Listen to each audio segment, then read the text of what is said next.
Olá, bem-vindos a mais um vídeo aqui no canal Ricardo de Paris. Eu sou o Ricardo e hoje temos mais um capítulo do livro Geografia de Dona Benta de Monteiro Lobato. Mas primeiro, curta o vídeo. E se for a primeira vez aqui, inscreva-se e acione o sininho para receber as notificações. Já curtiu? Já se inscreveu? Já assinou o sininho? Então, vamos para a história. Capítulo 23. Índia. Aqui a ilustração. Um elefante, uma construção ao fundo, um faquir, o domador do elefante segurando algum objeto na mão. O que será que está acontecendo aqui? O brig estava navegando nas águas que ficam entre a Indochina e as ilhas a leste. Tinha de atravessar o estreito de Malacca em demanda do Oceano Índico. Dona Benta mostrou pela luneta as terras indochínicas, o reino de Sião, que tem como capital a exótica cidade de Bangkok, a Conchinchina, que está nas unhas dos franceses. Ao sul, espicha-se a comprida península de Malacca, em cuja ponta fica um dos portos mais movimentados do mundo, Singapura. Atravessando o estreito, entraram, afinal, no Oceano Índico. Uma terra grande, estou vendo, gritou a menina. É a terra de Ceilão, ao sul da Índia. Há uma boa cidade com o nome de Colombo. Dona Benta começou a falar sobre a Índia. É difícil falar sobre a Índia para crianças como vocês. A Índia é um mundo dentro do mundo, como a China, e velhíssima. Há um livro lá chamado Mahabharata, que reúne as lendas relativas aos tempos mais antigos da região. Esse livro dá a Índia como sendo a mais velha civilização humana.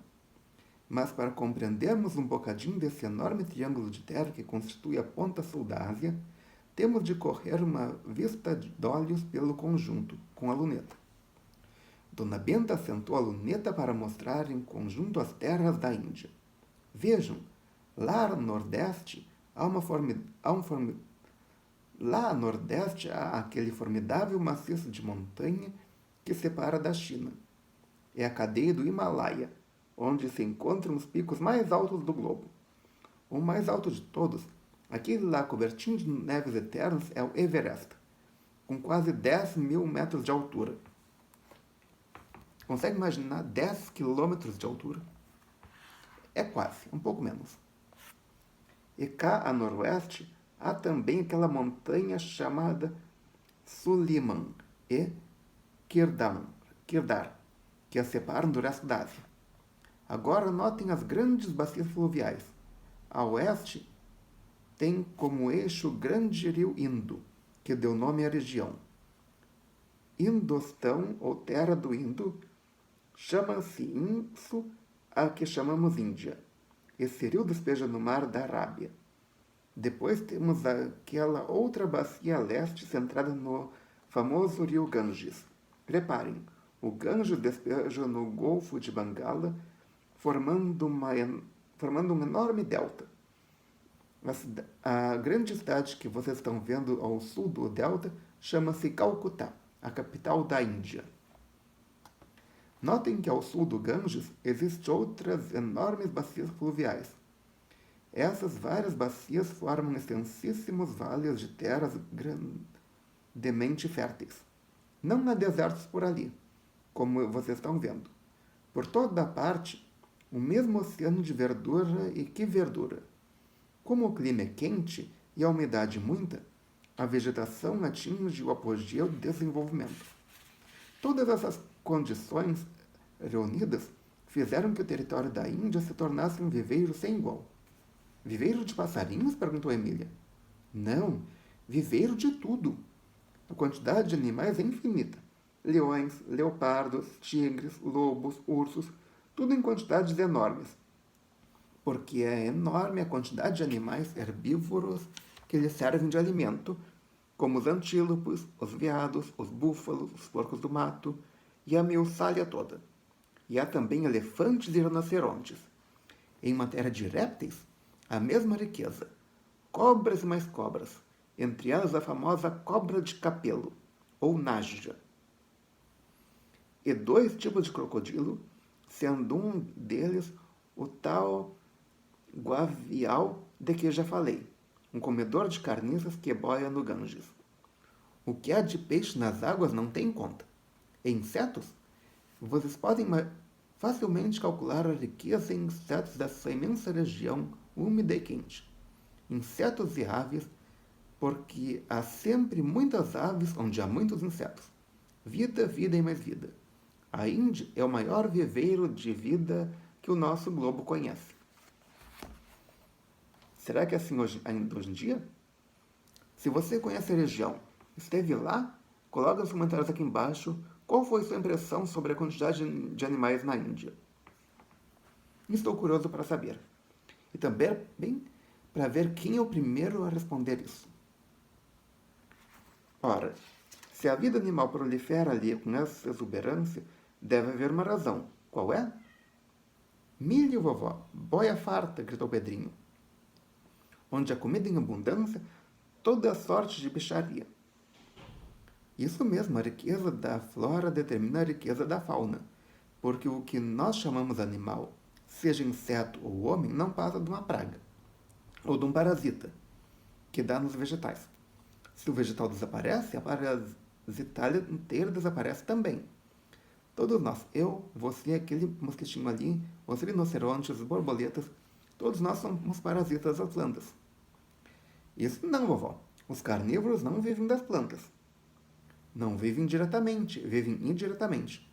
O leão, em vez de pastar capim, come um veado, que não faz outra coisa na vida senão pastar. Isto é, transformar carne em capim. Ou melhor, capim em carne.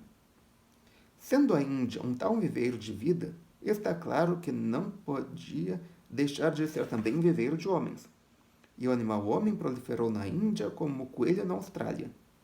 Existem hoje, neste triângulo que vocês estão vendo, mais de 300 milhões de criaturas humanas.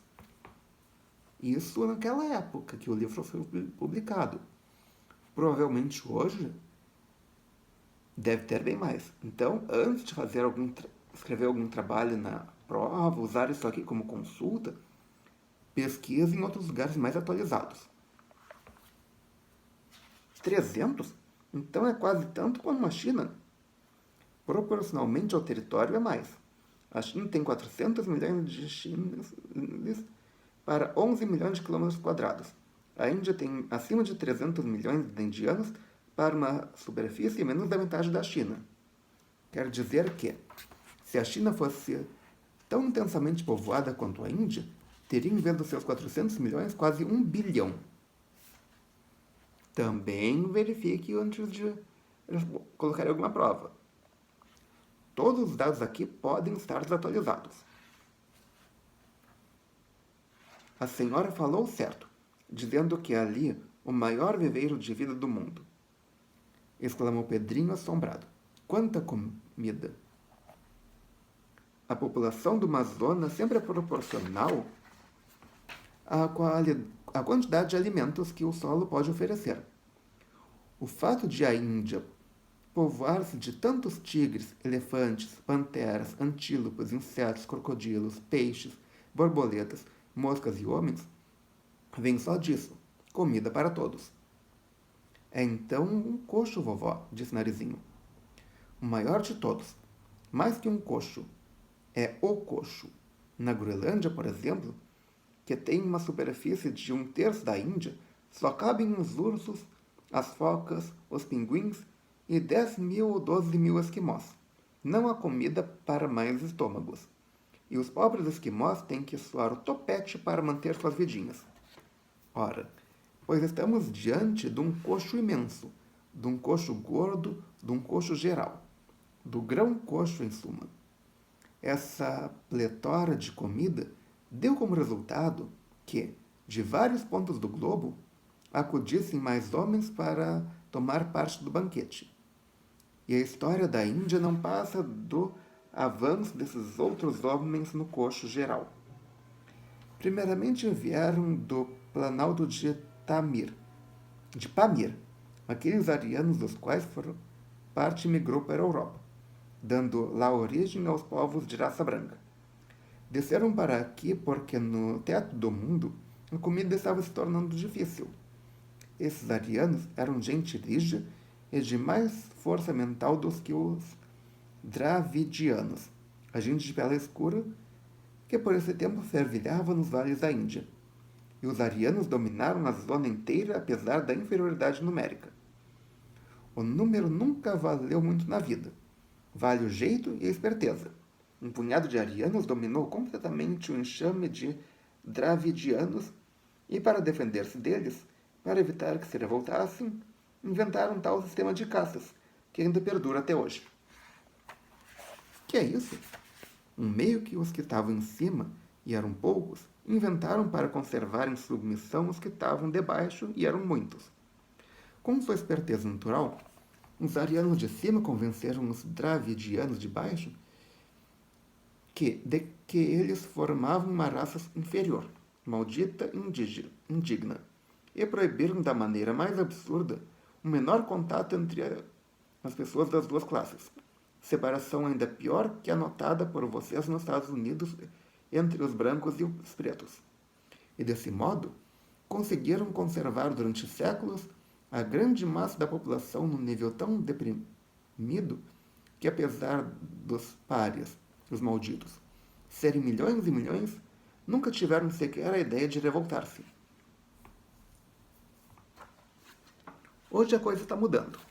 Esse Gandhi que vocês já conhecem é um dos apóstolos da supressão da casta. Já fez muito coitado, mas tem ainda muito o que fazer. O homem é um bicho estúpido. Quando uma ideia lhe é embutida na cabeça durante muito tempo, nem com boticão de dentista é possível arrancá-la. Nota. Esse Gandhi trabalhou pela independência da Índia e pouco depois morreu. Ele queria acabar com o sistema das caças. Não conseguiu na época dele. Atualmente, na Constituição, o sistema foi banido. Mas na prática continua ainda, mesmo com a legislação banindo o sistema de caças. Principalmente no interior. Na capital ainda tem, mas é pouco. Agora, nas cidades do interior, aqueles rincões da Índia, ainda tem firme. Provavelmente vai levar mais tempo até acabar com tudo definitivamente. Mas não estaremos aqui para ver isso. E assim passou a viver a Índia. Os dominadores dividiram-se em vários reinos que se guerreavam entre si na disputa dos melhores pontos do coxo. Um dia os povos da Europa, já aperfeiçoados na arte de navegar, vieram vindo e chegaram ao coxo, do qual tinham notícia. Encontraram um comércio estabelecido entre os indianos e os seus vizinhos a oeste, bem como os povos do sul da Europa. Tudo por terra, porém, tudo levado em lombo de camelo, pois para alcançar o Mediterrâneo era necessário atravessar os desertos da Arábia. Essas dificuldades retardaram o avanço europeu no Grande Coxo. Mas, como eu ia dizendo, chegou o grande período da navegação. O português Vasco da Gama teve a ideia de descobrir um caminho marítimo para as Índias, e descobriu-o. Aí então é que foi a beleza. Os pobres indianos já não tinham sossego. Tais as lutas travadas entre si, viram-se atacados por mar. Vasco da Gama, Cabral, Albuquerque e outros portugueses de 4 costados deram em cima. Conseguiram estabelecer-se na costa e acabaram tomando posse de grandes pedaços de território. O formigueiro humano, que já andava a apertar-se em redor do coxo, teve de apertar-se um bocadinho mais. Havia fregueses novos. O sucesso dos portugueses no avanço de sua Índia empicaçou a cobiça dos ingleses, dos holandeses e dos franceses, e vieram ingleses, holandeses e franceses tomar parte na comezaina. A história da Índia, por longo tempo, lembra aquele brinquedo dos meninos na roça, o parigato. Você conhece o jogo parigato? Já jogou? Se sabe o jogo, se conhece o jogo ou conhece as regras, coloque nos comentários aqui embaixo. Vamos ver quem é o primeiro a comentar sobre isso. Sentam-se diversos num banco e começam a empurrar-se de lá, outros a empurrar de cá, para ver quem expira. Ora, sempre expira o mais fraco, tanto nos parigatos dos meninos como nos parigatos dos povos. Os ingleses, mais fortes por causa do ferro e do carvão de que dispunham, fizeram que todos esperassem, portugueses, holandeses e franceses. E desde então, quem passou a mandar no cabo indiano foi a Inglaterra. Os portugueses só conseguiram conservar uns pedacinhos à guisa de lembrança, relíquias como Goa, Dil e Damão. Tudo mais se foi. Hoje, entretanto, anda a Índia em grande fermentação, com a ideia de botar fora de lá todos os comensais que não convidados. Está organizando um parigato que, por sua vez, pariguete e os que parigatam todos os outros, os ingleses. Na verdade, o que aconteceu, isso já aconteceu. Já não... Já botaram os ingleses para correr e atualmente é de um país independente. Não é mais território inglês. Estou vendo, vó, que os povos mais felizes são os que habitam nas terras médias, isto é, não tão vazias como a Groenlândia, nem tão coxos como a Índia, mas esses vivem em paz. Realmente, meu filho, um poeta romano já fez o elogio da áurea mediocritas. Também há um ditado latino que diz: virtus in medio. A virtude, a felicidade, tanto dos indivíduos como dos povos, está no meio, nem muito para lá, nem muito para cá. Ter mediamente é muito melhor do que ter muito ou não ter nada. O mais feliz de todos é a Suíça, encravada lá no centro da Europa, com um território insignificante e só de montanhas, sem minas de ouro nem reservas imensas de carvão ou petróleo.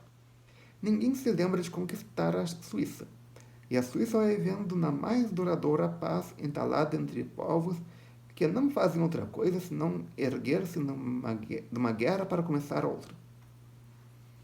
Naturalmente, atualmente a Índia tem algumas coisas que especializadas em relógios, bancos e chocolate. São os produtos suíços tradicionais. Relógios suíços, como a marca Rolex e outras, chocolates também, e bancos. Se bem que bancos eu acredito que não seja mais tão quanto antes, mas continua. Entende? Dona Benta, que não pedia vaza, meteu o pau na guerra. E a propósito da horrenda guerra mundial, nascida em consequência do crime de Sarajevo, disse: foi a maior hecatombe da história, meus filhos. Calcula-se em 40 milhões o número das vítimas entre mortos, feridos e inutilizados para sempre. E quando consideramos que os governos escolhem para mandar a guerra justamente a flor dos homens, os mais moços, os mais fortes, os mais perfeitos, é que bem avaliamos a monstruosidade da guerra. E a humanidade ainda tão estúpida que continua a adotar os guerreiros e a ensinar-se pelos estadistas que arrastam seus países à guerra. A de 1914 a 1918, sabem quanto custou em dinheiro? Apenas milhão, bilhão, trilhão. 4 e 400 trilhões de contos de réis. Nossa Senhora, exclamou Pedrinho. Se isso não é número astronômico, não sei o que seja. E você sabe, meu filho, o que com esse dinheiro gasto durante quase 5 anos para matar gente, para estropiar gente, para destroçar gente, os governos poderiam ter feito? Alguém já fez esse cálculo interessantíssimo. Poderiam ter feito o seguinte: 1. Dado a cada habitante do Canadá, dos Estados Unidos, da Austrália, da Inglaterra, da França, da Alemanha, da Rússia, uma casa mobiliada e um bom terreno no valor de 64 contos de réis. 2. Dado a cada cidade desse país de população de 20 mil habitantes para cima, uma biblioteca no valor de 80 mil contos e uma universidade no valor de 160 mil contos. e só com um se gastaria parte daquele dinheiro. Com o resto, posto a juros por 5% ao ano, seria possível manter toda a vida de um exército de 125 mil enfermeiros, diplomados e mais outro exército de 125 mil professoras, ganhando cada uma 16 contos por ano. E ainda sobraria dinheiro bastante para comprar todas as propriedades e toda a riqueza da França e da Bélgica, inclusive todas as catedrais, igrejas, estradas de ferro e edifícios públicos e fazendas. Pedrinho ficou de boca aberta assombrado. Eu também, nunca imaginei que tivessem gasto tanto na Primeira Guerra Mundial. Ela chamou de Guerra Mundial porque naquela época ainda estavam terminando. Na época que o livro foi publicado, ainda estava na Segunda. E provavelmente naquela época chamavam guerra, não estavam se preocupando ainda de como é que ia ser chamado. E assim terminamos um capítulo. Se você gostou, clique em curtir. Adicione esse vídeo aos seus favoritos, compartilhe com seus amigos e traga um novo inscrito para o canal. Já sabe, 250 inscritos e eu lanço quadro novo. Ok? Obrigado pela presença, obrigado pela audiência. Até amanhã com um capítulo, vamos ver qual é? Mar Vermelho e África e melhor possível.